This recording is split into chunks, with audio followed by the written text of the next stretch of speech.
Today we have a glueless wig install, no sprays, no glues, no gels, very beginner friendly, so keep on watching this video if you want to see where this wig is from. I go ahead and clean off my skin with alcohol, of course, and then I'm putting on a darker wig cap. I'm using a darker wig cap because these do not show through the parting space as bad. I'm going basically based off of my skin complexion, so I'm brown skin, so I used a brown wig cap. If you are lighter, then you can get away with using a lighter one. Today's wig is from Geeta Hair. They sent a edge brush, an elastic band, and an HD wig cap all inside of the packaging, as well as some informational cards for the hair and the wig and how to take care of it and everything. This is a wig. It's HD lace. It came pre-plucked, pre-bleached, and it is a 7x5 sizing space. It's a lace closure, so 7x5 is how big it is. So as you can see, it's a little bit bigger than a 5x5, and 7 is the width across and 5 is the width down as far as your part goes. So it's a pretty big parting space. It's like a mini frontal to me without the maintenance of a frontal. It also comes with this adjustable elastic band with the grippies on it and 2 combs on the side and 1 comb in the back. This is their new wig cap shape. It also has this breathable mesh material, so it's not sewed to a dome cap. It's sewed so you can breathe and actually scratch your scalp if necessary. I'm choosing to go ahead and cut the side combs off because I feel like they dig into my edges, but you can keep them for security if you want your wig to stay in place more. Today I'm choosing to tint my lace with the Red Kiss Lace Tint Spray in the shade medium dark brown. So I just put a little bit and then I'll build it up more on the top if I need to.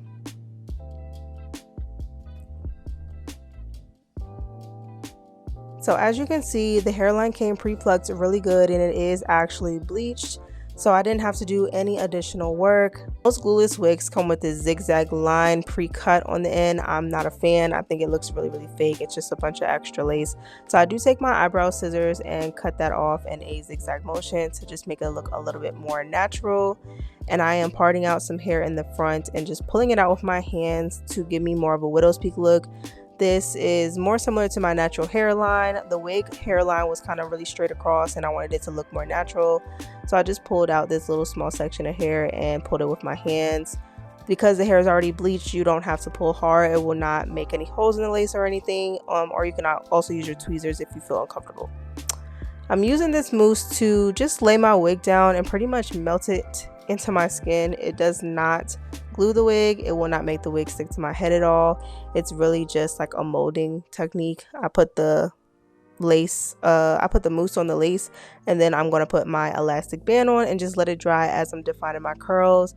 And I just feel like, again, it just molds the hairline flat how I want it to sit, the lace flat, and kind of gets rid of that ashy look of the makeup that's on the lace if you choose to use another makeup or lace tint. But the Kiss doesn't really have an ashy look to it. But these are the products that I'm using to define my curls. I have several videos on my channel already on how I define curls, but I will be taking you through in this video on the products that I use and how I did it on one side of the hair. It's really not hard at all. You just want to make sure that you're taking your time and you're doing it in sections. The bigger the section, the less volume you're going to have, the less defined your curls are going to be. So just take your time. It really takes forever in my opinion, but it matters, so just take your time. I did take my scissors and just run down my face and do some really soft layers. Not a whole lot, literally just wanted to frame my face so it wasn't all the same length.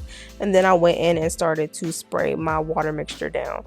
So I did water, mousse, and then define my curls by wrapping it around my finger and just finger coiling, and I just let it dry. When you have like thick, kinky, curly texture like this, you really just want to leave it alone and let it be, because it will start to get frizzy and big and you don't want to do all that.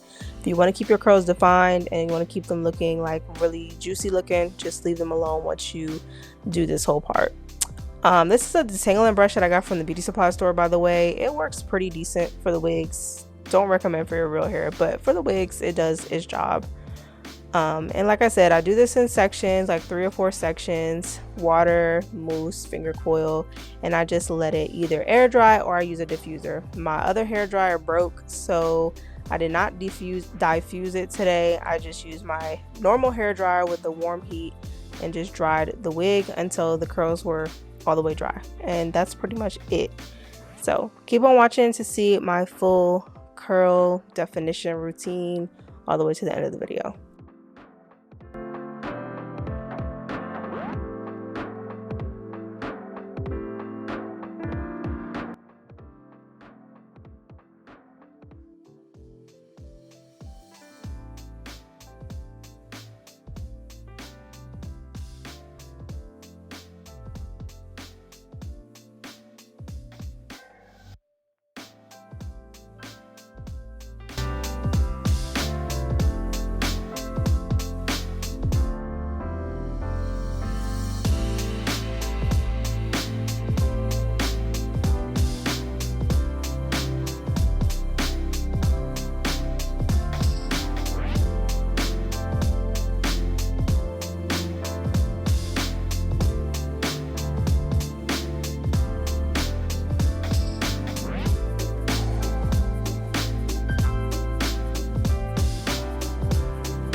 Alright, and this is the final look of the hair, how it looks after it's completely dried and defined.